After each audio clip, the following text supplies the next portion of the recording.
আমার মুসলমান বন্ধুগণ, গভীর মনোযোগ। এক পর্যায়ে পয়গম্বর মুসাকে আল্লাহ জানিয়ে দিলেন, মুসা রে, দুনিয়ার জমিনে তোমাকে আমি পয়গম্বর বানাতে পারি, নবী এবং রাসূল বানিয়েছি, তোমার কাছে তাওরাতের মতো বড় কিতাব দিয়েছি, তোমাকে আমি বনি ইসরাইলের পয়গম্বর বানিয়েছি। এর অর্থ এটা নয় তুমি যে সব থেকে বড় জ্ঞানী। দুনিয়ার জমিনে আরেকজন বড় জ্ঞানী আছে যে তোমার চাইতে বেশি জ্ঞান রাখে।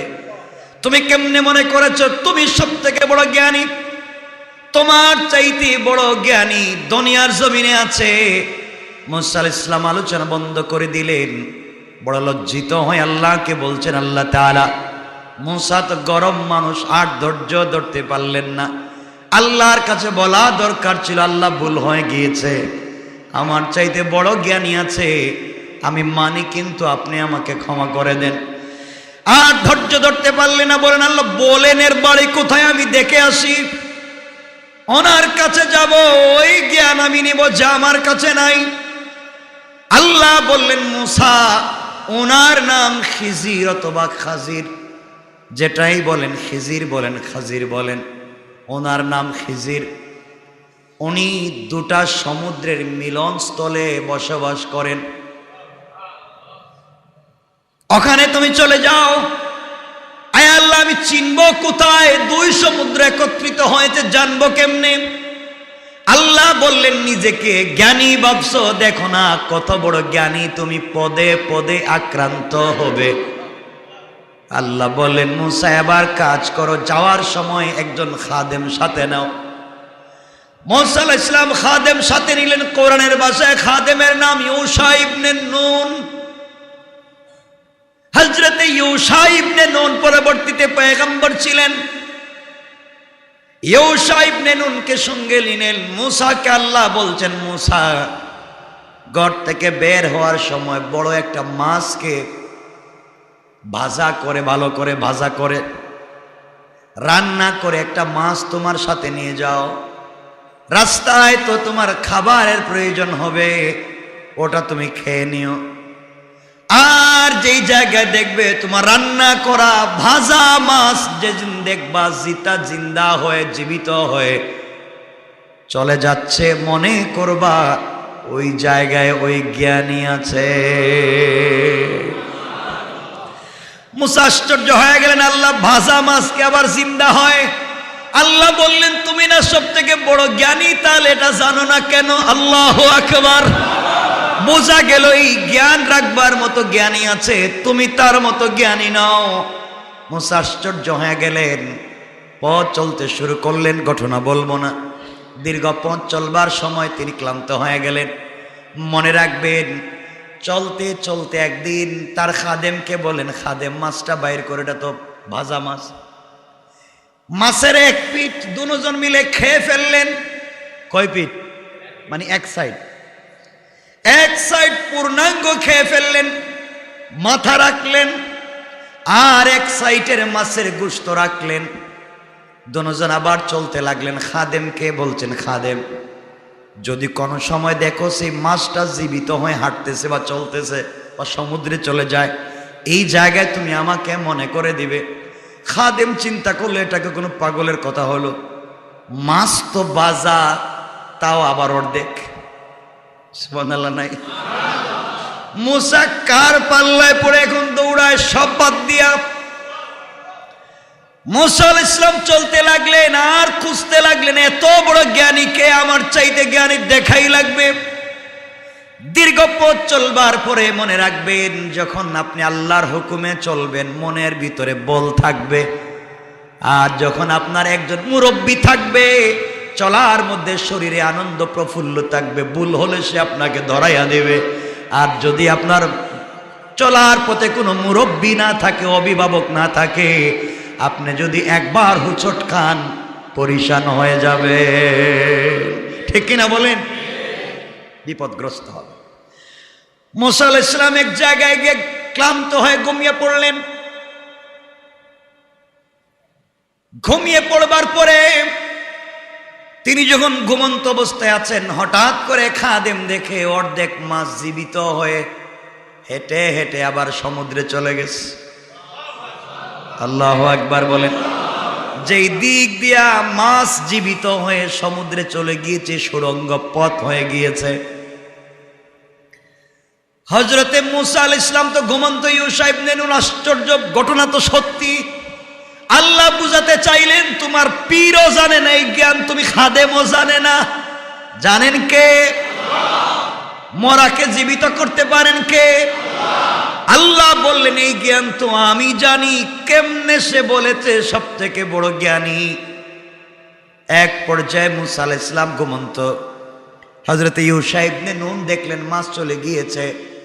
দীর্ঘক্ষণ ঘুমে থাকবার কারণে হযরতে মূসা আলাইহিস সালাম যখন জাগ্রত হলেন, মানুষ ঠান্ডা না গরম মিজাজের কথা বলেন, গরম মিজাজের মানুষ ঘুম থেকে উঠেই বলছেন খাদেম চল। খাদেম চল বলবার পরে ও ভয় তো আর কিছুই মনে নাই, ব্যাগ কাঁধে নিয়ে আবার চলতে শুরু করেছে। দীর্ঘ পথ চলে গিয়েছে, মনেই নাই মাছ যে চলে গেছে। একদিন এক রাত সফর করবার পরে মূসা আলাইহিস সালাম বলতে লাগলেন খাদেম রে, দীর্ঘ একাধারে কতদিন সফর করলাম, এত ক্লান্ত হলাম না। আজ এত ক্লান্ত হওয়ার কারণ কি? নিশ্চয় কোনো কিছু ঘটে গেছে। বলতো আমার এত ক্লান্তির কারণ, পেটেও খিদে লাগছে, মাছটা বাইর কর। যখন মূসা বলছেন মাছ বাইর কর, খাদেমের মনে পড়ছে মাছ তো গেছে নাকি আছে। হঠাৎ মনে পড়েছে মাছ তো নাই, এখন কি বলবে?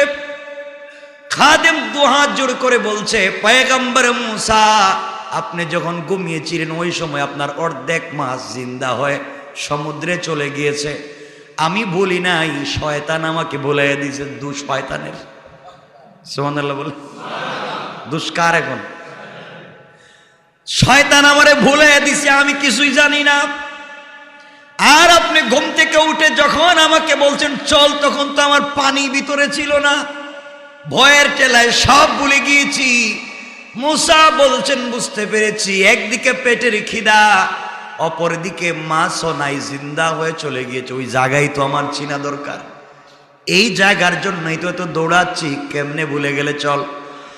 আবার ব্যাক করে আসলেন, এসে দেখলেন সুড়ঙ্গ হয়ে একটা রাস্তা হয়ে গিয়েছে। খাদেম বলছে এদিকে মাছ গেছে।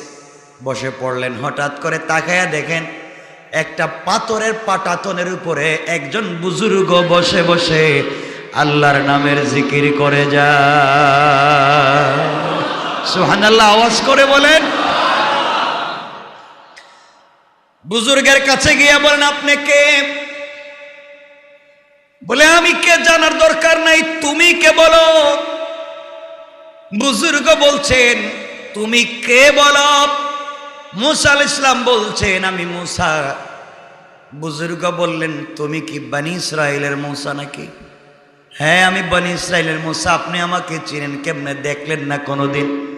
না দেখে না চিনে যে আল্লাহ কে না দেখে না চিনবার পরে আমাকে জ্ঞান দিয়েছেন, ওই আল্লাহ তোমার সম্পর্কে আমাকে জানিয়ে দিয়েছে। কেন আসছো? আমার নাম খিজির। কেন আসছো? মূসা আলাইহিস সালাম বলছেন আপনার কাছে এমন জ্ঞান আছে যা আমার কাছে নাই, ওটা আমি জানবার জন্য এসেছি। খিজির বলেন অবশ্যই তোমার কাছে যে জ্ঞান নাই ওইটা আমার কাছে আছে, আমি জানি তুমি এটা জ্ঞান জানো না। মূসা আলাইহিস সালাম তো মনে মনে ভাবলেন এই জ্ঞানের জন্যই তো এত দূর সফর করে আসলাম, এত বড় জ্ঞানীকে। কিন্তু খিজির বলে দিছেন মূসা তুমি আমার সঙ্গে চলতে পারবে না, চলার মতো ক্ষমতা নাই। কেন ক্ষমতা নাই? তুমি ধৈর্য ধারণ করতে পারবে না আমার সাথে চলার পথে, এই জন্যে তোমাকে সাথে নিয়ে চলা যাবে না। আমার বন্ধুগণ, মূসা আলাইহিস সালাম বললেন কে বলেছে আমার ধৈর্য নাই? আমার অনেক ধৈর্য আছে। মূসাকে জানিয়ে দিলেন ও মূসা, ধৈর্য যদি থাকতো আল্লাহকে যখন পাবলিক তোমাকে বলেছিল জ্ঞানীকে ধৈর্যদের উত্তর দিলে তো এখানে আসা লাগতো না। আল্লাহু আকবার বলেন। ওই দিন ধৈর্য ধরে কথা বললে এত দূরে আসতে হতো না। তুমি ধৈর্যের পরীক্ষায় ফেল করবে, মাথা গরম করলে জানতে পারবে না।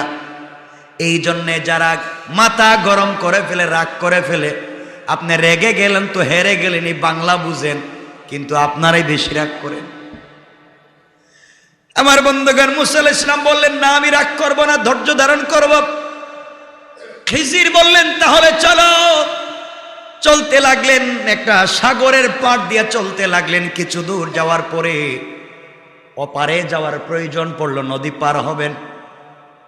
নদীর মধ্যে কোনো নৌকা নাই। হঠাৎ করে দেখলেন একটা ভালো নৌকা এসেছে, নৌকায় উঠলেন। নৌকার মাঝি হযরতে খিজিরকে চিনে। এখানে একটা চমৎকার ঘটনা আছে। হযরতে মুসা আলাইহিস সালাম একবার সমুদ্রের নিচে পৌঁছায় দিলেন। ওখানে গিয়ে দেখেন একটা লোক বসে বসে আল্লাহর নামের জিকির করতেছে। তিনি আর কেউ না, তিনি হলেন হযরতে খিজির। সুবহানাল্লাহ পড়েন। ও জিকিরই হচ্ছে আস্তাগফিরুল্লাহ। আর আপনাদের তো আস্তাগফিরুল্লাহ মনেই থাকে না। আমার বন্ধুগণ, এক পর্যায়ে নৌকায় উঠে গেলেন। নৌকার মাঝি বলছে, খিজির আপনাকে চিনি, আপনার কাছ থেকে পারিশ্রমিক নিব না, বিনা পারিশ্রমিকের সওয়াবের নিয়তে আপনাকে ওপারে দিব। খিজির নৌকায় উঠে গেলেন। কিছু দূর নৌকা চলতে চলতে যখন সাগরের মধ্যখানে পৌঁছে গেল, বললেন একটা কুড়াল আছে নি? কুড়াল তো চিনেন। ওরা বলছে বটি আছে, কুড়াল আছে। তিনি বলেন কুড়ালটা দাও। এই বলে কুড়াল হাতে নিয়ে নৌকা কাটতে লাগলেন।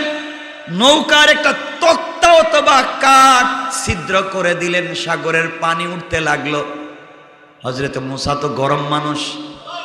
একটু আগে যে বলেছিলেন, শর্ত দিয়েছিলেন ধৈর্য ধরবেন, ভুলে গেছেন, মনে নাই। তিনি বলেন, কেমন মানুষ আপনি, কেমন জ্ঞানী!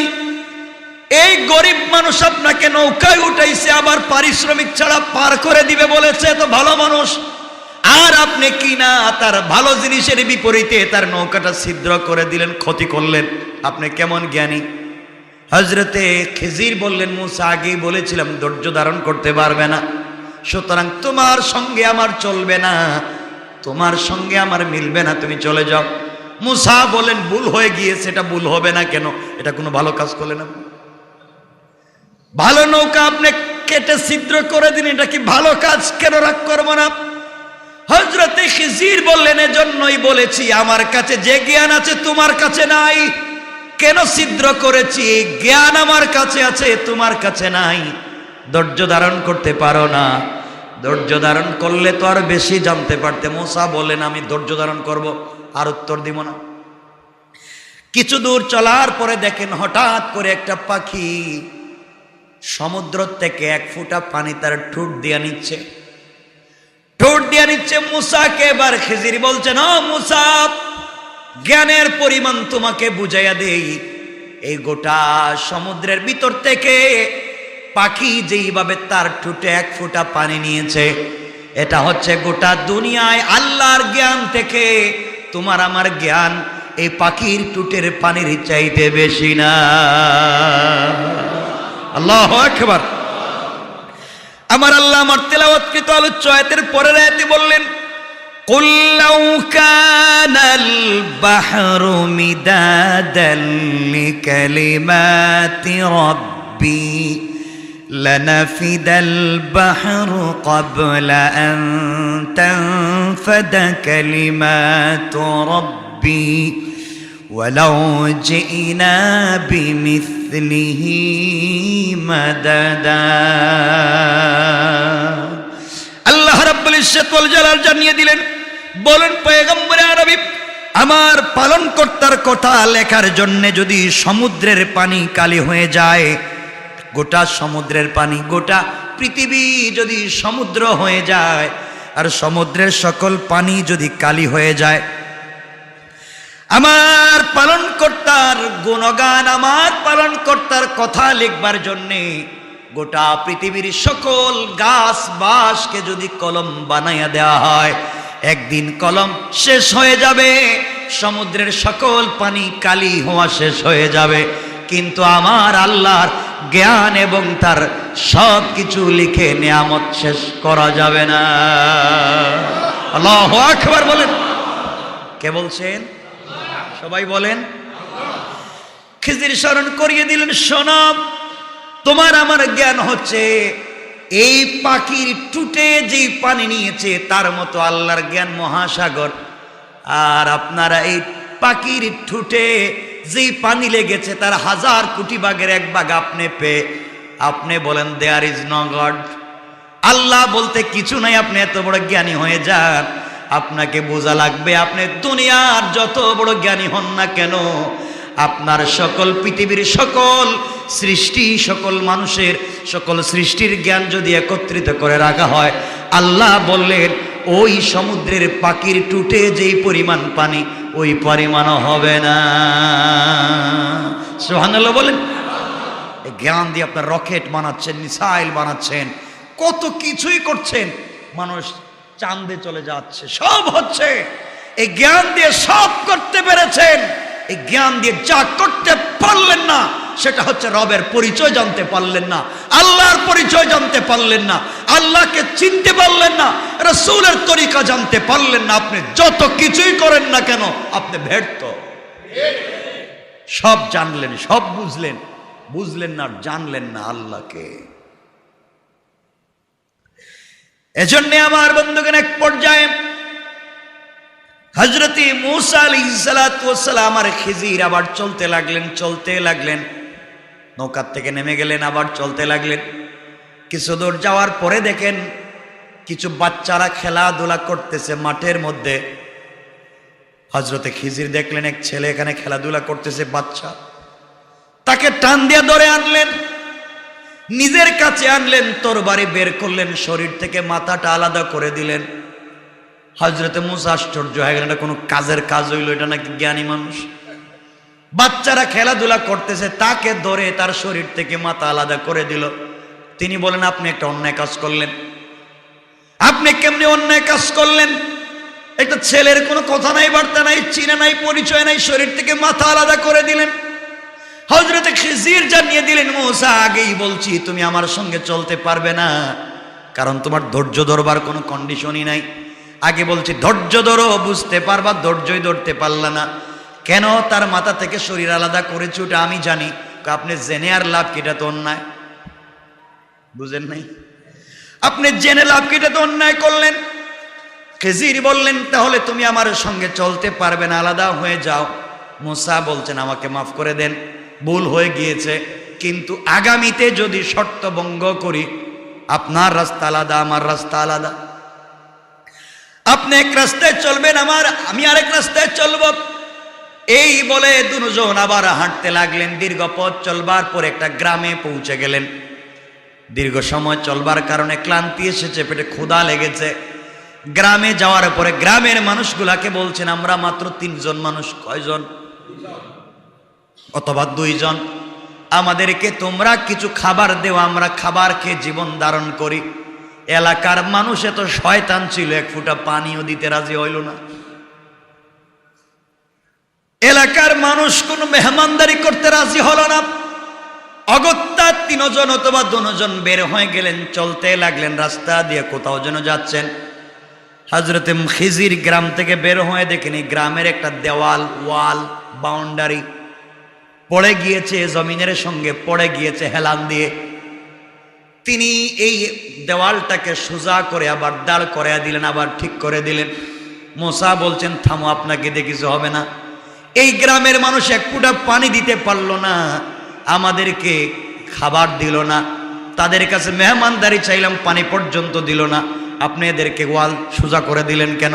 যদি সোজাই করে দিতে হতো আমরা বলতাম তোমাদের বাউন্ডারি সোজা করে দেব, বিনিময়ে টাকা পয়সা দেও। আপনি কেন ফিরি ফিরি কাজ করলেন? হযরতে খিজির বললেন তাহলে শোনো, আজ থেকে তোমার রাস্তা আলাদা, আমার রাস্তা আলাদা। একটু আগেই বলেছো, আর প্রশ্ন করলে রাস্তা আলাদা। ও মূসা, তুমি আমার সঙ্গে চলতে পারবে না, কারণ ধৈর্য ধরবার ক্ষমতা তোমার নাই। এই বলে খিজির তার পথে হাঁটতে লাগলেন, মূসা তার পথে হাঁটতে লাগলেন। এই ঘটনা বলে আমার রাসূল বলছেন আরে মূসা যদি ধৈর্য ধারণ করে খিজিরের সঙ্গে চলতেন, আল্লাহ আরো হাজার হাজার মহা জ্ঞান আমাদের সামনে উঠাইয়া দিতে।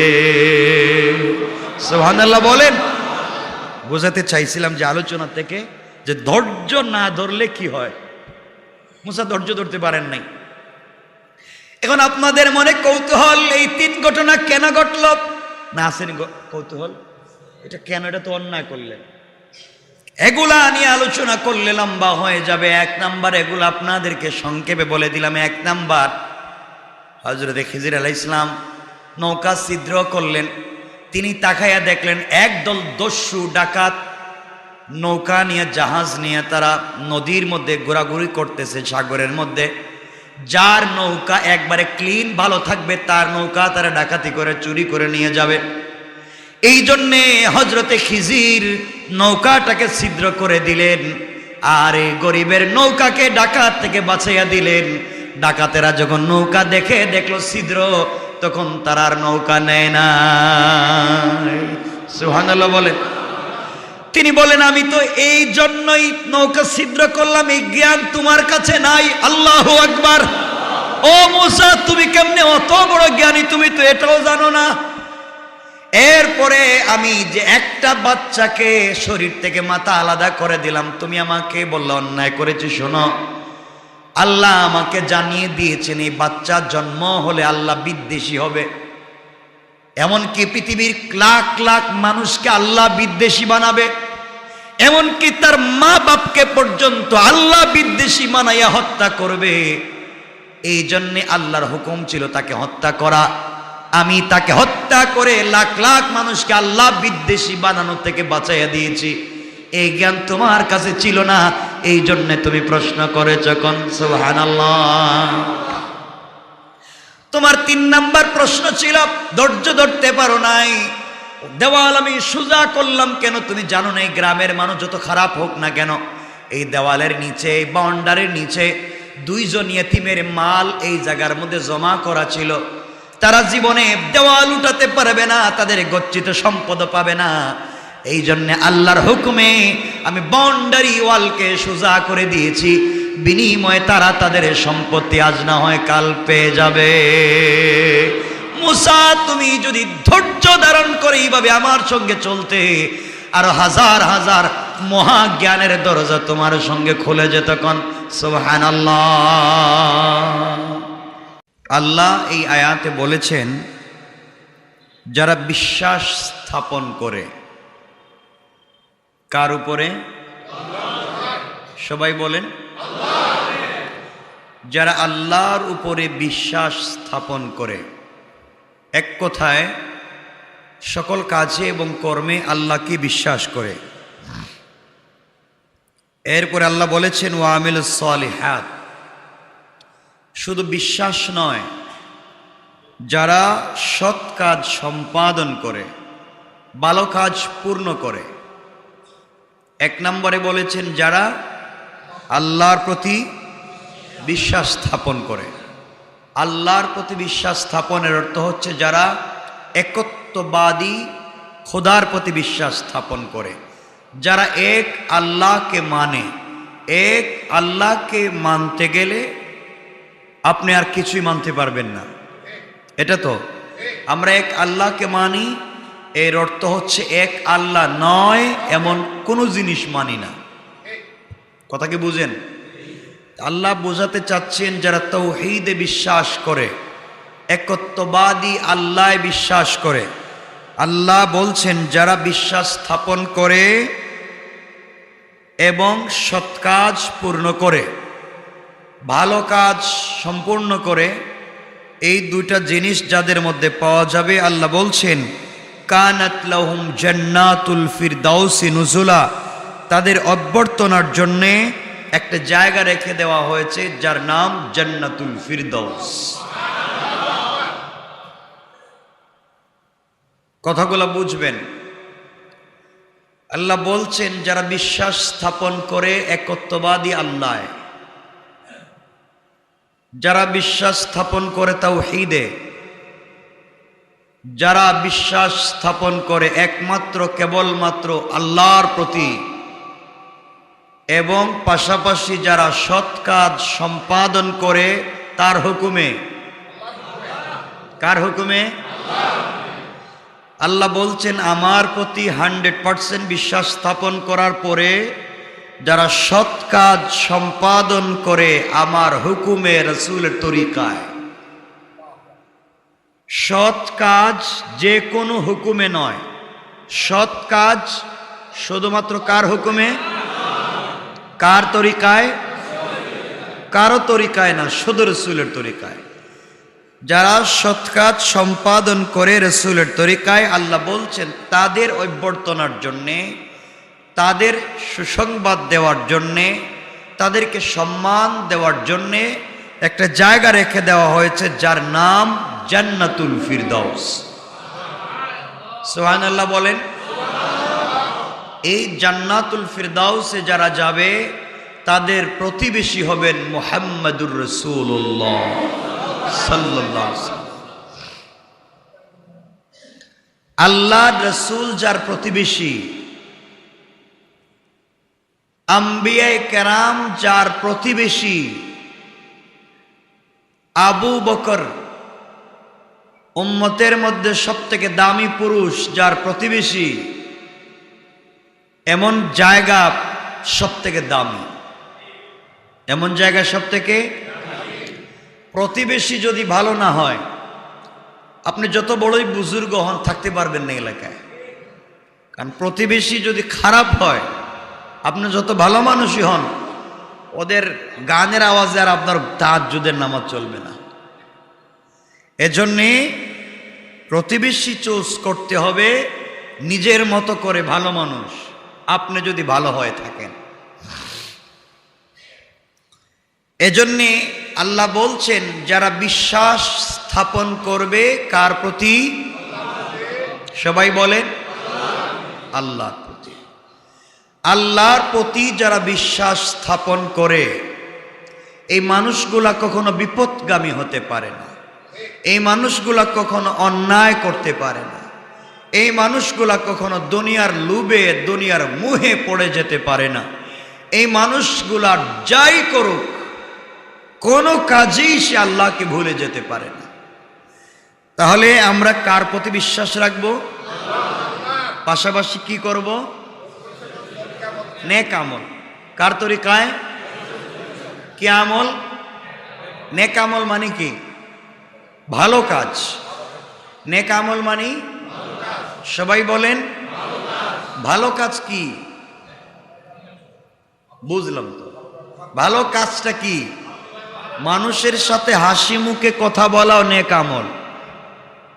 সুবহানাল্লাহ বললেন না? রাস্তার ডাইন পাশ দিয়া হেঁটে যাওয়া নেক আমল। মানুষের সাথে ছোট আওয়াজে কথা বলা নেক আমল। মায়ের চেহারার দিকে তাকায়া থাকা নেক আমল। পরিবারে প্রয়োজন মতো নিজের পকেট থেকে খরচ করা নেক আমল। আপনার বাচ্চাকে একটা চকলেট কিনে দিচ্ছেন, তাও নেক আমল। আপনি আপনার মা বাপকে খাওয়াচ্ছেন, ওটাও নেক আমল। অর্থাৎ আপনার সকল কাজ যদি হয় শুধুমাত্র আল্লাহর হুকুমে রাসূলের তরিকায়, আর আপনি যদি বাথরুমেও যান তাও নেক আমল। সুবহানাল্লাহ বলেন। এক কথায় আপনি পৃথিবীর যে কোনো কাজ করেন, দুনিয়ার যে কোনো কাজ করেন, আপনার সকল কাজ যদি হয় আল্লাহর হুকুমে, আপনার সকল কাজ যদি হয় রাসূলের তরিকায়, তাহলে সবগুলা নেক আমল। কথা কি বুঝাইতে পারছে? এজন্যে আমরা নেক আমল করব। নেক আমল শুধু নামাজ পড়া নয়, নেক আমল শুধু দান খয়রাত করা নয়। আল্লাহ রাসূল বলেছেন, যারা চলায় ফেরায় হাঁটতে বসতে শুধু আস্তাগফিরুল্লাহ আস্তাগফিরুল্লাহ পড়ে, এই আস্তাগফিরুল্লাহ দিনে এবং রাতে যখনই মনে পড়ে এই শব্দ বলবার কারণে তার আমল নামায় যদি আসমান জমিন পরিমাণ গুনাহ হয়, আগুন যেভাবে খড়কুটা জ্বালিয়ে দেয়, তার একবারের আস্তাগফিরুল্লাহ তার আজীবনের গুনাহকেও জ্বালিয়ে দেয়। আস্তাগফিরুল্লাহ বলতে কষ্ট হয়? সময় লাগে? কিছুই না। ঠোঁট নাড়াইয়া না নাড়াইয়া আপনি আস্তাগফিরুল্লাহ বলতে পারেন। মনে মনে আস্তাগফিরুল্লাহ বলতে পারে, বড় আমল। নবীজি বলেছেন কেউ যদি দিনে এবং রাতে এই ছোট নেক আমল আস্তাগফিরুল্লাহ পড়ে মৃত্যুর সময় তার জবান দিয়া কালিমা জারি হয়ে যাবে। কেউ যদি আস্তাগফিরুল্লাহ পড়ে কিয়ামতের দিনে তার আমল নামায় সওয়াব ছাড়া কোনো গুনার খাতাই থাকবে না। এটা তো খুব বড় আমল, মানে খুব বড় কিছু না যে বলতে বলতে हैरान परेशान হয়ে যায়।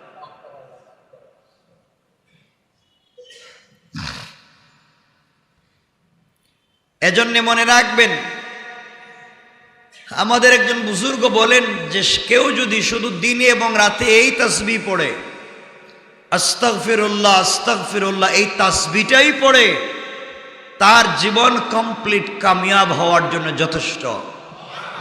সে যদি হারাম থেকে বেঁচে থাকে, সে যদি 5 ওয়াক্ত নামাজের পাবন্দ হয়, আর আস্তাগফিরুল্লাহর ইবাদতই করে আর কিছুই না করতে পারে, 5 ওয়াক্ত নামাজের পাবন্দ, হারাম থেকে বেঁচে থাকে, দুই জিনিস থেকে হারাম থেকে বেঁচে থাকলো, 5 ওয়াক্ত নামাজের পাবন্দ হলো, পাশাপাশি আস্তাগফিরুল্লাহর ইবাদত করলো, আল্লাহ রাসূল বলছেন ওই ইন্তেকালের আগে তার রিজিকের কোনো কমতি হবে না।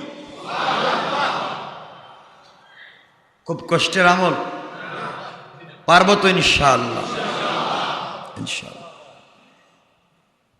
আমি আরম্ভ করলাম 1 লাখ তাসবিহ পড়ব, নিয়ত করলাম আজকে 1 লাখ তাসবিহ পড়ব। আমি কিছু পড়লাম, 1 লাখ পূর্ণ হলো না, তাহলে কি আপনার নেক আমল এটা পূর্ণ হয়েছে? বলেন না, পূর্ণ হয় নাই। আপনি যদি একবারে নিয়ত করেন আস্তাগফিরুল্লাহ, তো এটা তো আস্তাগফিরুল্লাহ শব্দটা তো পূর্ণ হয়েছে। তো আল্লাহ বলছেন ওয়া আমিলুস সালিহাত, যারা নেক আমল পূর্ণ করে, যারা ভালো কাজ পূর্ণ করে, আপনি আস্তাগফিরুল্লাহ বলার মাধ্যমে একটা পূর্ণাঙ্গ নেক আমল করলেন। এটা আজকে থেকে পারবেন ইনশাআল্লাহ। বলেন সব সময়, হাঁটতে বসতে সব সময়, দিনে রাতে যেখানে যে অবস্থায় আছি আস্তাগফিরুল্লাহ।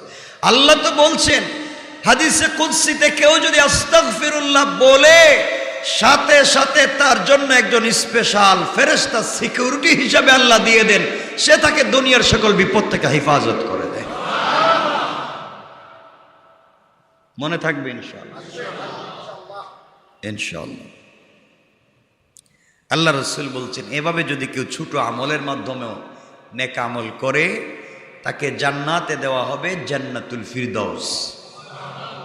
সুবহানাল্লাহ বলেন। এজন্য আপনাকে ধৈর্য ধারণ করতে হবে। ধৈর্য যদি ছুটে যায় আপনি কিছুই করতে পারবেন না। ধৈর্য ছুটে গেলে আপনি কিছুই করতে পারবেন না। আজকে আমি চাহে আল্লাহ বাঁচিয়ে রাখলে তাফসীরে আলোচনা করবে ব্যাপারে, যেহেতু এটা আমার কোট করা, সংক্ষেপে বলে দিই, যদি আপনাদের আমাদের ধৈর্য না থাকে, আপনি যত বড়ই হন কিছু করতে পারবেন না। সংক্ষেপে বলি, মুসা আলাইহিস সালাতু ওয়াস সালাম একদিন বক্তৃতা করতেছেন ময়দানে। মুসা কার নবী? বনি ইসরাইলের। কাদের নবী? কার পক্ষ থেকে প্রেরিত? আল্লাহ, বনি ইসরাইলের নবী। ওয়াজ করতেছেন, ভালো কথা। একজন দাঁড়িয়ে বলছে, মুসা আমি জানতে চাই, আপনি তো অনেক ভালো ভালো কথা বলেন, বলেন তো এই পৃথিবীর সব থেকে জ্ঞানী মানুষকে? যে সূরাটা পড়লাম সূরা কাহাফ, এর ভিতরে কিন্তু আলোচনাগুলো আছে চমৎকার। আমি তো সব কথা বলতে পারি না। শুরুতে বলছিলাম, এই শেষ আয়াতগুলো পড়ার কারণ হচ্ছে, আমি শুরুর আয়াতে বলছিলাম রাসূল সাল্লাল্লাহু আলাইহি ওয়াসাল্লাম বলেছেন যারা শুরুর আয়াত মুখস্থ করবে এবং শেষ আয়াত মুখস্থ করবে, মনে আছে? মনে আছে? এজন্য শুরুর আয়াতের আলোচনা করছি এবং শেষ আয়াতের আলোচনা করছি, এজন্যই শুধু। তা মুসা আলাইহিস সালাম বক্তৃতা করতেছেন, এক লোক বলছে, বলেন আপনি পৃথিবীর সব থেকে জ্ঞানী কে? আপনারা বলেন তো, নবীদেরকে যখন আল্লাহ পাঠান, নবীদের চাইতে জ্ঞানী কেউ হয়? হয়? আপনারা বলেন।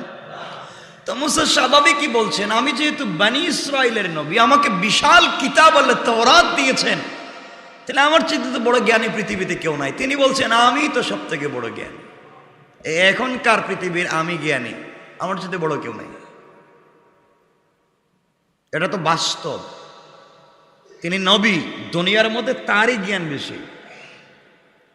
কিন্তু আল্লাহ যাকে ভালোবাসেন, বন্ধু যদি কাউকে বন্ধুত্ব করে আর তার কাছ থেকে হালকা কষ্ট পায় তখন খুব রাগ করে। ঠিক বললাম নি? আপনারা মনে হয় এমন বন্ধুত্ব করেন নাই। আজকালকার বন্ধুত্ব তো স্বার্থপর। বন্ধু যদি খুব গভীর বন্ধুত্ব হয় আর হালকা অন্যায় করে বেশি রাগ হয়। তো আল্লাহ বোঝাতে চাইলেন, আমি তো তোমাকে বন্ধু বানিয়েছি, তাওরাত দিয়েছি, রাসূল বানিয়েছি, তোমাকে বড় পয়গম্বর বানিয়েছি, এটা সব ঠিক। তুমি কেন বলতে গিয়েছো তুমি বড় জ্ঞানী? তুমি বললে না কেন আমি জানি না? আল্লাহই জানেন পৃথিবীর বড় জ্ঞানীকে। সুবহানাল্লাহ। এ কথা বললেই তো হতো, নিজের বড়ত্ব থাকতো আর আমি ঘোষণা করে দিতাম সব থেকে বড় জ্ঞানী মুসা।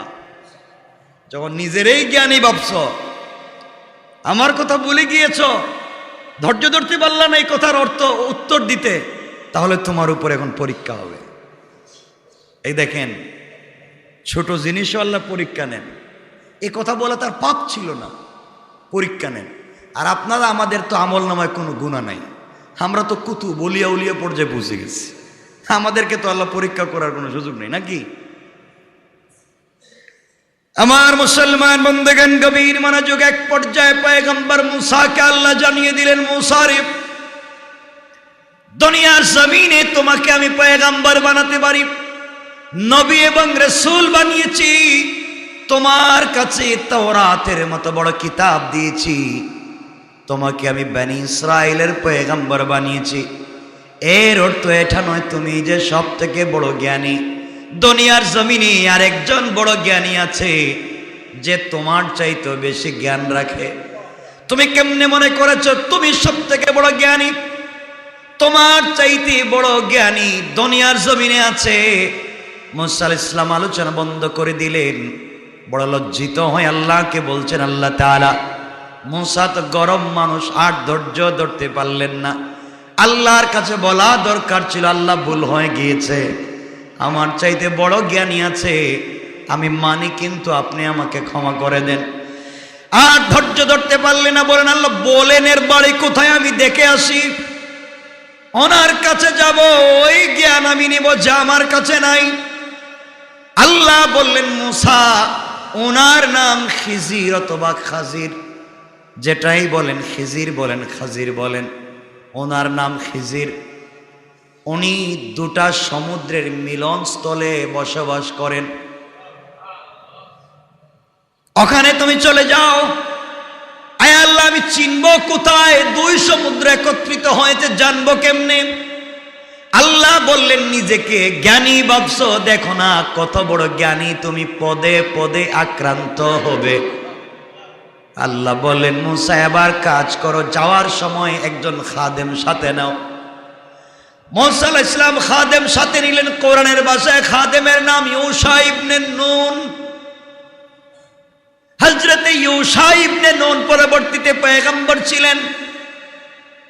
ইউশা ইবনে নুনকে সঙ্গে নিলেন। মুসাকে আল্লাহ বলছেন, মুসা, ঘর থেকে বের হওয়ার সময় বড় একটা মাছকে ভাজা করে, ভালো করে ভাজা করে রান্না করে একটা মাছ তোমার সাথে নিয়ে যাও। রাস্তায় তো তোমার খাবারের প্রয়োজন হবে, ওটা তুমি খেয়ে নিও। আর যেই জায়গায় দেখবে তোমার রান্না করা ভাজা মাছ, যেদিন দেখবা জিন্দা হয়ে, জীবিত হয়ে চলে যাচ্ছে, মনে করবা ওই জায়গায় ওই জ্ঞানী আছে। মুসা আশ্চর্য হয়ে গেলেন, আল্লাহ ভাজা মাছকে আবার জিন্দা হয়? আল্লাহ বললেন, তুমি না সব থেকে বড় জ্ঞানী, তাহলে এটা জানো না কেন? আল্লাহু আকবার। বোঝা গেল এই জ্ঞান রাখবার মতো জ্ঞানী আছে, তুমি তার মতো জ্ঞানী নাও। মুসা আশ্চর্য হয়ে গেলেন, পথ চলতে শুরু করলেন। ঘটনা বলবো না, দীর্ঘ পথ চলবার সময় তিনি ক্লান্ত হয়ে গেলেন। মনে রাখবেন, চলতে চলতে একদিন তার খাদেমকে বলেন, খাদেম মাছটা বাইর করে, এটা তো ভাজা মাছ।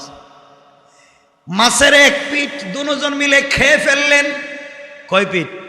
মানে এক সাইড, এক সাইড পূর্ণাঙ্গ খেয়ে ফেললেন। মাথা রাখলেন, আর এক সাইডের মাছের গোশত রাখলেন। দুজন আবার চলতে লাগলেন। খাদেমকে বলছেন, খাদেম, যদি কোনো সময় দেখো সেই মাছটা জীবিত হয়ে হাঁটতেছে বা চলতেছে বা সমুদ্রে চলে যায়, এই জায়গায় তুমি আমাকে মনে করে দিবে। খাদেম চিন্তা করলে এটাকে কোনো পাগলের কথা হলো, মাছ তো বাজা, তাও আবার অর্ধেক। সুবহানাল্লাহ নাই। মুসা কার পাল্লায় পড়ে এখন দৌড়ায় সব বাদ দিয়া। মুসা আলাইহিস সালাম চলতে লাগলেন আর খুঁজতে লাগলেন, এত বড় জ্ঞানীকে আমার চাইতে জ্ঞানী দেখাই লাগবে। দীর্ঘ পথ চলবার পরে মনে রাখবেন, যখন আপনি আল্লাহর হুকুমে চলবেন মনের ভিতরে বল থাকবে, আর যখন আপনার একজন মুরব্বী থাকবে চলার মধ্যে শরীরে আনন্দ প্রফুল্ল থাকবে, ভুল হলে সে আপনাকে ধরাইয়া দেবে। আর যদি আপনার চলার পথে কোনো মুরব্বী না থাকে, অভিভাবক না থাকে, আপনি যদি একবার হুচট খান পরিশান হয়ে যাবে। ঠিক কিনা বলেন? বিপদগ্রস্ত হবে। মুসা আলাইহিস সালাম এক জায়গায় গিয়ে ক্লান্ত হয়ে ঘুমিয়ে পড়লেন। ঘুমিয়ে পড়বার পরে তিনি যখন ঘুমন্ত অবস্থায় আছেন, হঠাৎ করে খাদেম দেখে অর্ধেক মাছ জীবিত হয়ে হেঁটে হেঁটে আবার সমুদ্রে চলে গেছে। আল্লাহু আকবার বলেন। যেই দিক দিয়া মাছ জীবিত হয়ে সমুদ্রে চলে গিয়েছে, সুড়ঙ্গ পথ হয়ে গিয়েছে। হযরতে মুসা আলাইহিস সালাম তো ঘুমন্ত ইউশা ইবনে নুন। আশ্চর্য ঘটনা তো সত্যি। আল্লাহ বুঝাতে চাইলেন, তোমার পীরও জানে না এই জ্ঞান, তুমি খাদেমও জানে না। জানেন কে? মরাকে জীবিত করতে পারেন কে? আল্লাহ বললেন, এই জ্ঞান তো আমি জানি। কেমনে সে বলেছে সব থেকে বড় জ্ঞানী। এক পর্যায়ে মুসা আলাইহিস সালাম ঘুমন্ত, হযরতে ইউশা ইবনে নুন দেখলেন মাছ চলে গিয়েছে। দীর্ঘক্ষণ ঘুমে থাকবার কারণে হযরতে মুসা আলাইহিস সালাম যখন জাগ্রত হলেন, মানুষ ঠান্ডা না গরম মিজাজের কথা বলেন? গরম মিজাজের মানুষ ঘুম থেকে উঠেই বলছেন, খাদেম চল। খাদেম চল বলবার পরে ও ভয় তো আর কিছুই মনে নাই, ব্যাগ কাঁধে নিয়ে আবার চলতে শুরু করেছে। দীর্ঘ পথ চলে গিয়েছে, মনেই নাই মাছ যে চলে গেছে। একদিন এক রাত সফর করবার পরে মুসা আলাইহিস সালাম বলতে লাগলেন, খাদেম রে, দীর্ঘ একাধারে কতদিন সফর করলাম, এত ক্লান্ত হলাম না। আজ এত ক্লান্ত হওয়ার কারণ কি? নিশ্চয় কোনো কিছু ঘটে গেছে। বলতো আমার এত ক্লান্তির কারণ, পেটেও খিদে লাগছে, মাছটা বাইর কর। যখন মুসা বলছেন মাছ বাইর কর, খাদেমের মনে পড়ছে মাছ তো গেছে নাকি আছে। হঠাৎ মনে পড়েছে মাছ তো নাই, এখন কি বলবে? খাদেম দুহাত জোড় করে বলছে, পয়গম্বর মুসা, আপনি যখন ঘুমিয়েছিলেন ওই সময় আপনার অর্ধেক মাছ জিন্দা হয়ে সমুদ্রে চলে গিয়েছে। আমি বলি নাই, শয়তান আমাকে ভুলাইয়া দিয়েছে। দোষ শয়তানের। সুবহানাল্লাহ বলে। দোষ কার এখন? শয়তান আমারে ভুলাইয়া দিছে, আমি কিছুই জানি না। আর আপনি ঘুম থেকে উঠে যখন আমাকে বলছেন চল, তখন তো আমার পানি ভিতরে ছিল না, ভয়ের টেলায় সব ভুলে গিয়েছি। মুসা বলছেন, বুঝতে পেরেছি, একদিকে পেটের খিদা, অপরদিকে মাছও নাই, জিন্দা হয়ে চলে গিয়েছে। ওই জায়গায় তো আমার চিনা দরকার, এই জায়গার জন্যই তো এত দৌড়াচ্ছি, কেমনে ভুলে গেলে চল। আবার ব্যাক করে আসলেন, এসে দেখলেন সুড়ঙ্গ হয়ে একটা রাস্তা হয়ে গিয়েছে। খাদেম বলছে এদিকে মাছ গেছে। বসে পড়লেন। হঠাৎ করে তাকায়া দেখেন একটা পাথরের পাটাতনের উপরে একজন বুজুর্গ বসে বসে আল্লাহর নামের জিকির করে যায়। সুবহানাল্লাহ আওয়াজ করে বলেন। বুজুর্গের কাছে গিয়ে বলেন, আপনি কে? বলে, আমি কে জানার দরকার নাই, তুমি কে বলো। বুজুর্গ বলছেন, তুমি কে বলো। মুসা আলাইহিস সালাম বলছেন, আমি মুসা। বুজুর্গ বললেন, তুমি কি বনি ইসরাইলের মুসা নাকি? হ্যাঁ, আমি বনি ইসরাইলের মুসা। আপনি আমাকে চিনেন কেমনে? দেখলেন না কোনোদিন? না দেখে না চিনে যে আল্লাহ কে না দেখে না চিনবার পরে আমাকে জ্ঞান দিয়েছেন, ওই আল্লাহ তোমার সম্পর্কে আমাকে জানিয়ে দিয়েছে। কেন আসছো? আমার নাম খিজির। কেন আসছো? মুসা আলাইহিস সালাম বলছেন আপনার কাছে এমন জ্ঞান আছে যা আমার কাছে নাই, ওটা আমি জানবার জন্য এসেছি। খিজির বলেন অবশ্যই তোমার কাছে যে জ্ঞান নাই ওইটা আমার কাছে আছে, আমি জানি তুমি এটা জ্ঞান জানো না।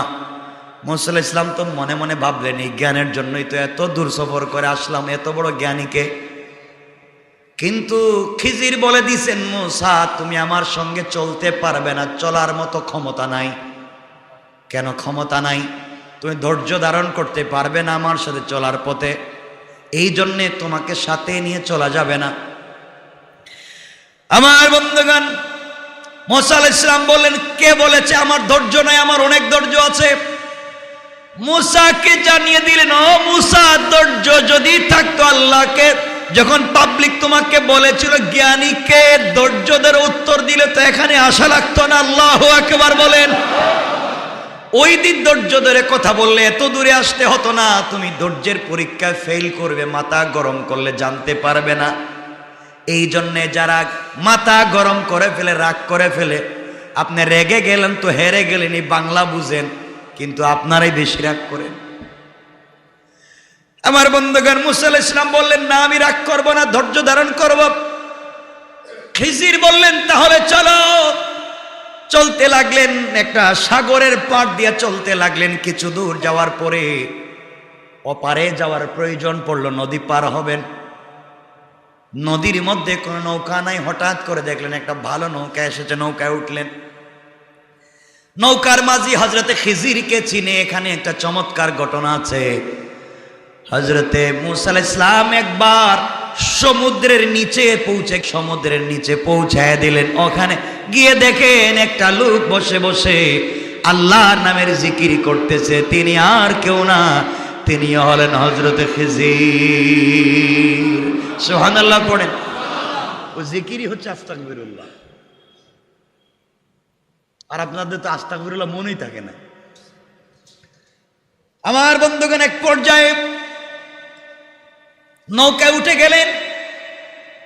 নৌকার মাঝি বলছে খিজির আপনাকে চিনি, আপনার কাছ থেকে পারিশ্রমিক নিব না, বিনা পারিশ্রমিকের সওয়াবের নিয়তে আপনাকে ওপারে দিব। খিজির নৌকায় উঠে গেলেন। কিছু দূর নৌকা চলতে চলতে যখন সাগরের মধ্যখানে পৌঁছে গেল, বললেন একটা কুড়াল আছে নি? কুড়াল তো চিনেন। ওরা বলছে বটি আছে, কুড়াল আছে। তিনি বলেন কুড়ালটা দাও। এই বলে কুড়াল হাতে নিয়ে নৌকা কাটতে লাগলেন। নৌকার একটা তক্তা অথবা কাঠ ছিদ্র করে দিলেন, সাগরের পানি উঠতে লাগলো। হযরত মুসা তো গরম মানুষ, একটু আগে যে বলেছিলেন, শর্ত দিয়েছিলেন ধৈর্য ধরবেন, ভুলে গেছেন, মনে নাই। তিনি বলেন কেমন মানুষ আপনি, কেমন জ্ঞানী! এই গরিব মানুষ আপনাকে নৌকায় উঠাইছে, আবার পারিশ্রমিক ছাড়া পার করে দিবে বলেছে, তো ভালো মানুষ। আর আপনি কি না তার ভালো জিনিসের বিপরীতে তার নৌকাটা ছিদ্র করে দিলেন, ক্ষতি করলেন। আপনি কেমন জ্ঞানী!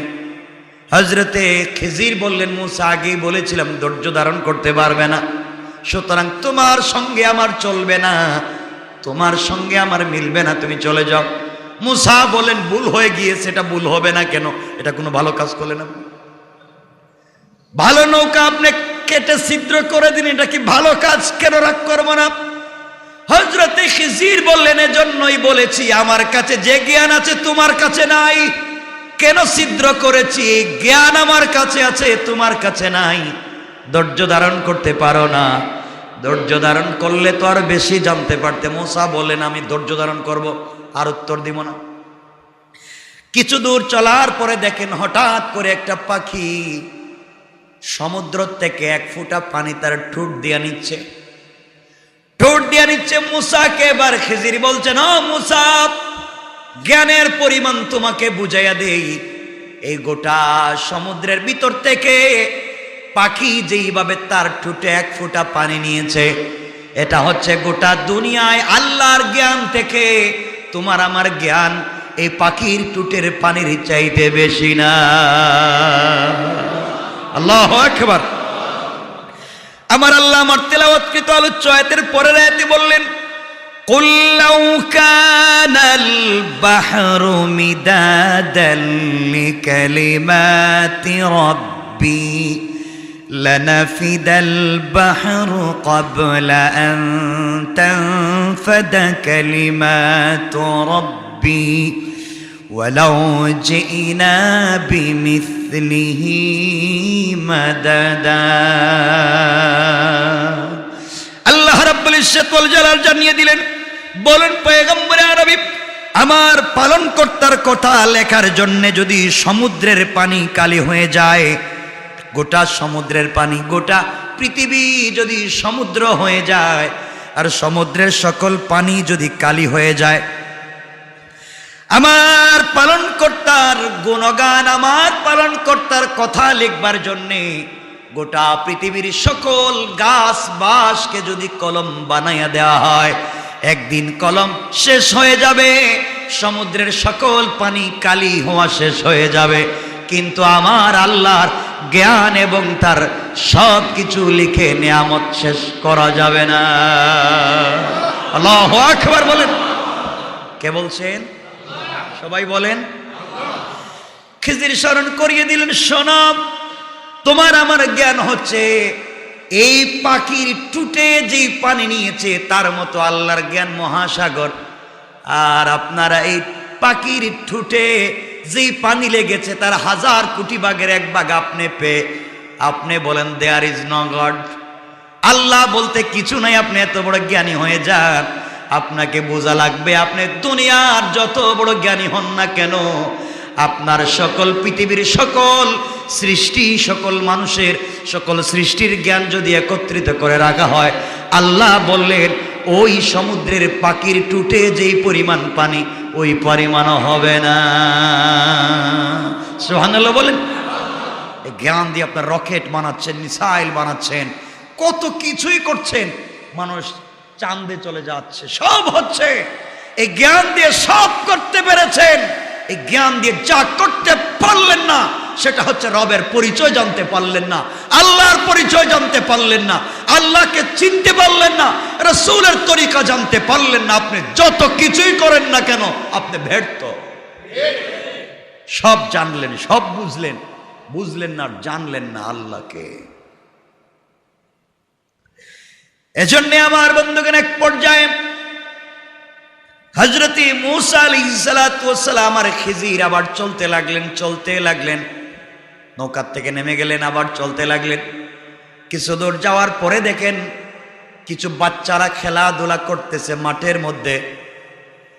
হযরতে খিজির দেখলেন এক ছেলে এখানে খেলাধুলা করতেছে, বাচ্চা, তাকে টান দিয়ে ধরে আনলেন, নিজের কাছে আনলেন, তরবারি বের করলেন, শরীর থেকে মাথাটা আলাদা করে দিলেন। হযরতে মূসা আশ্চর্য হয়ে গেলেন, এটা কোনো কাজের কাজ হইল? এটা নাকি জ্ঞানী মানুষ। বাচ্চারা খেলাধুলা করতেছে, তাকে ধরে তার শরীর থেকে মাথা আলাদা করে দিল। তিনি বলেন, আপনি একটা অন্যায় কাজ করলেন। আপনি কেমনি অন্যায় কাজ করলেন? একটা ছেলের কোনো কথা নাই, বার্তা নাই, চিনে নাই, পরিচয় নাই, শরীর থেকে মাথা আলাদা করে দিলেন। হযরতে খিজির জানিয়ে দিলেন, মূসা, আগেই বলছি তুমি আমার সঙ্গে চলতে পারবে না, কারণ তোমার ধৈর্য ধরবার কোনো কন্ডিশনই নাই। আগে বলছি ধৈর্য ধরো, বুঝতে পারবা, ধৈর্যই ধরতে পারলা না। কেন তার মাথা থেকে শরীর আলাদা করেছে ওটা আমি জানি। আপনি জেনে আর লাভ কি? এটা তো অন্যায়। বুঝেন নাই? আপনি জেনে লাভ কি? এটা তো অন্যায় করলেন। খিজির বললেন, তাহলে তুমি আমার সঙ্গে চলতে পারবে না, আলাদা হয়ে যাও। মূসা বলছেন, আমাকে মাফ করে দেন, ভুল হয়ে গিয়েছে, কিন্তু আগামীতে যদি শর্ত ভঙ্গ করি, আপনার রাস্তা আলাদা, আমার রাস্তা আলাদা।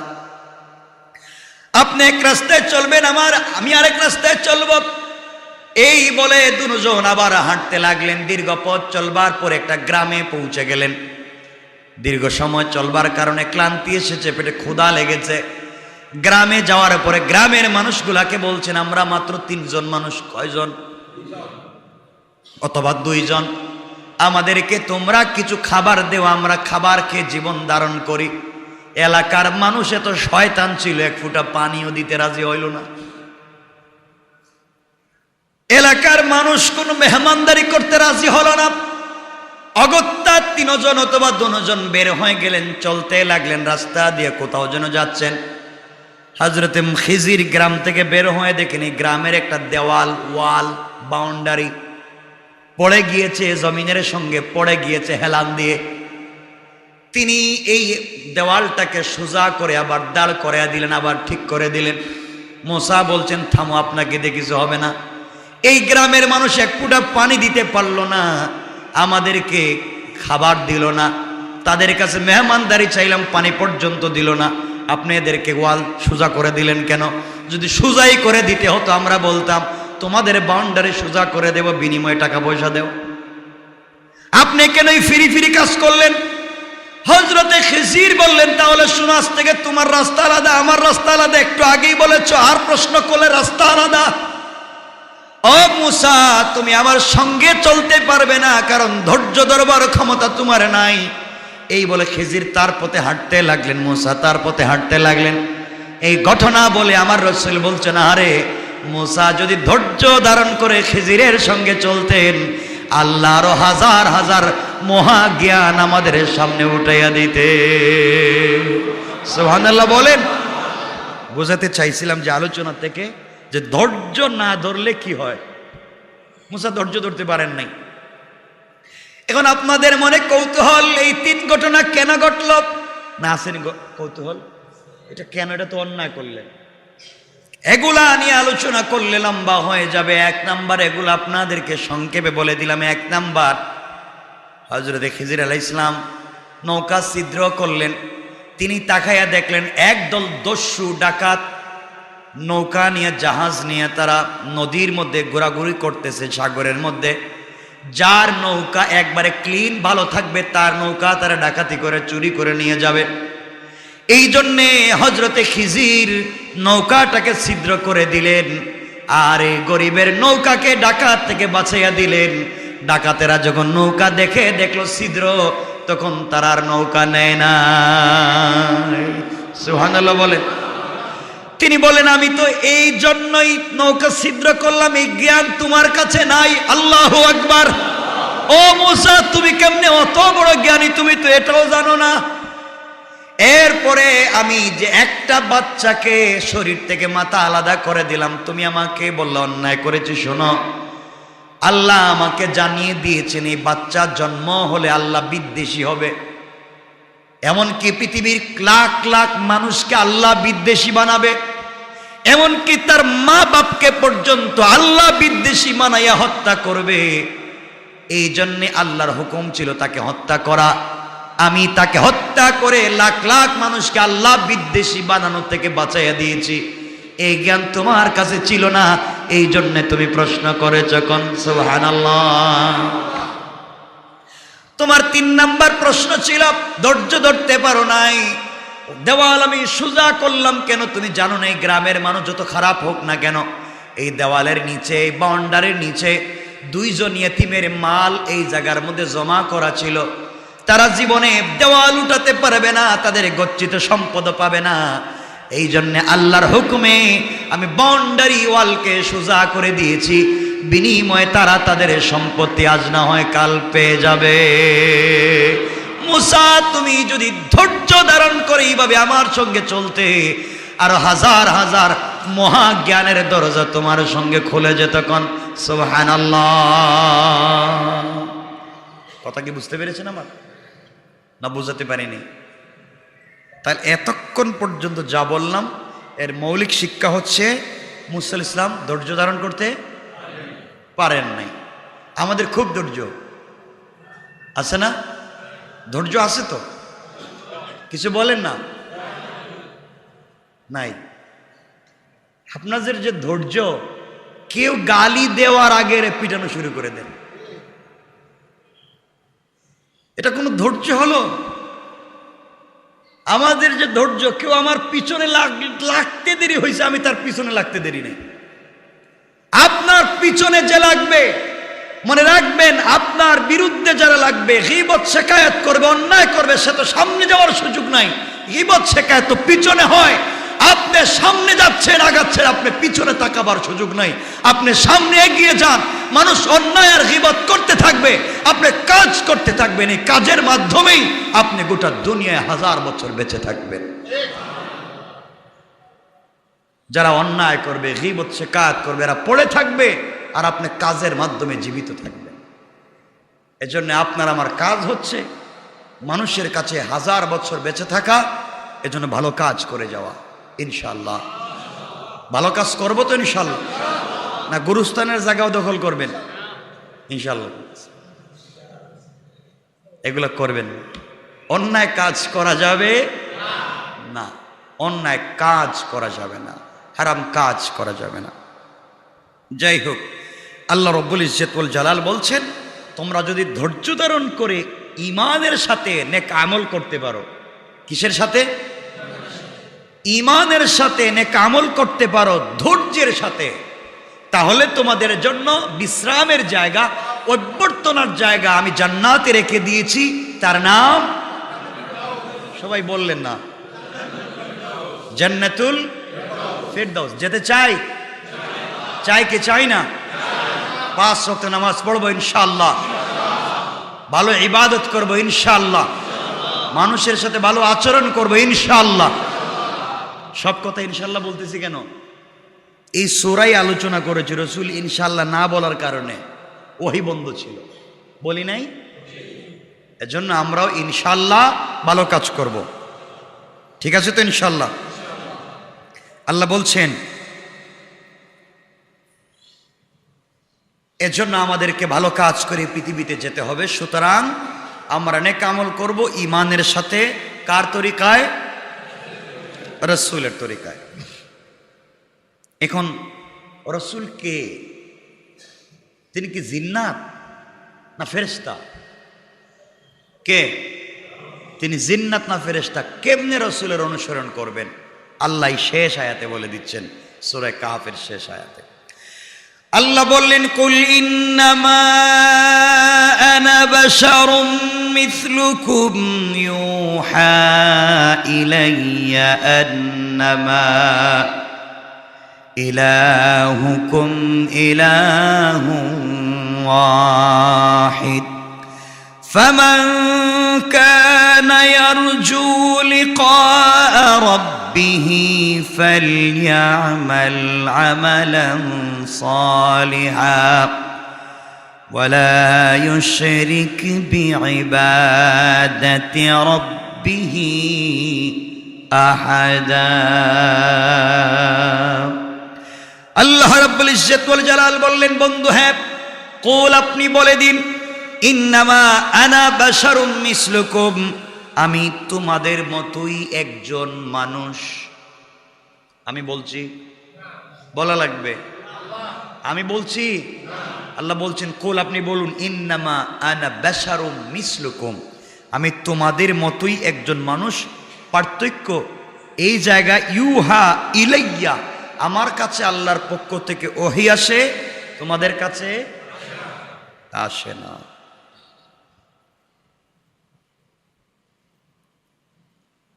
এরপর আল্লাহ বলছেন, ইলাহুকুম ইলাহুন ওয়াহিদ, তোমাদের এলা যিনি, তোমাদের আল্লাহ যিনি, আমার আল্লাহ তো তিনি, সবই একমাত্র আল্লাহ। সুতরাং এখানে বুঝতে পারলাম নবীজি কি বলেন না?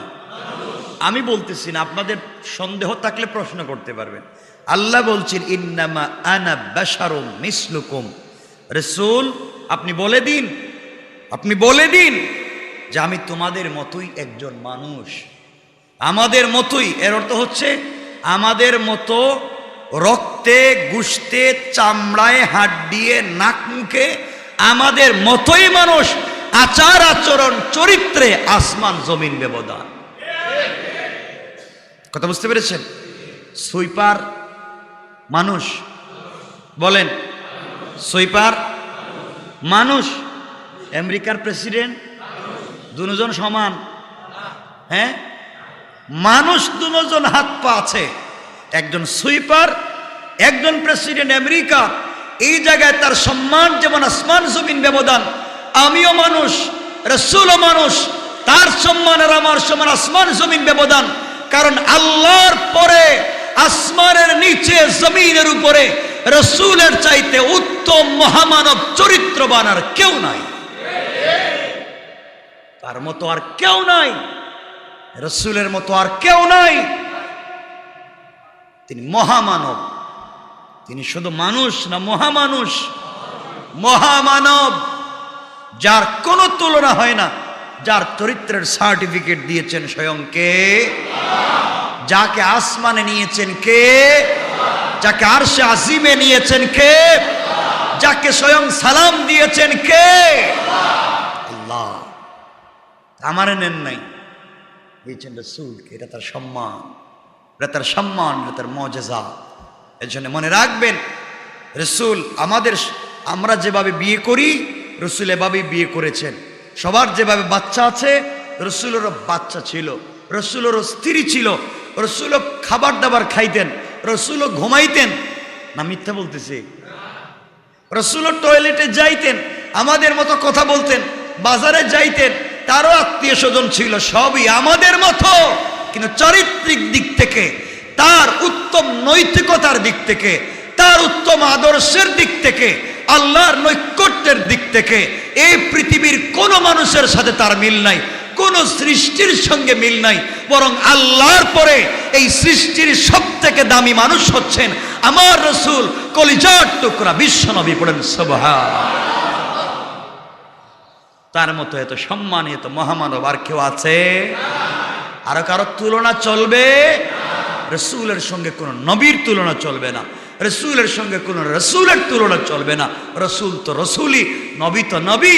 তিনি একজন যিনি হাবিবুল্লাহ, তিনি একজন যাকে আল্লাহ আরশে মুআল্লা নিয়েছেন, তিনি একজন জান্নাত জাহান্নাম ঘুরাইছেন, যিনি একজন যাকে মক্কা থেকে তাকে বাইতুল মুকাদ্দাস পর্যন্ত সফর করিয়ে মেরাজ পর্যন্ত নিয়েছেন, তিনি একজন যাকে স্বয়ং আল্লাহ দাঁড়িয়ে সালাম করেছেন, তিনি একজন যার নাম দিয়ে জান্নাতের গেটটা আল্লাহ ডিজাইন করেছেন, তিনি একজন যার নাম দিয়ে সিদরাতুল মুনতাহার প্রত্যেকটা পাতার ডিজাইন করেছেন, তিনি একজন যার নাম দিয়ে আল্লাহ আরশে মুআল্লা পুরোটা কমপ্লিট ডিজাইন করেছেন। পড়েন সুবহানাল্লাহ।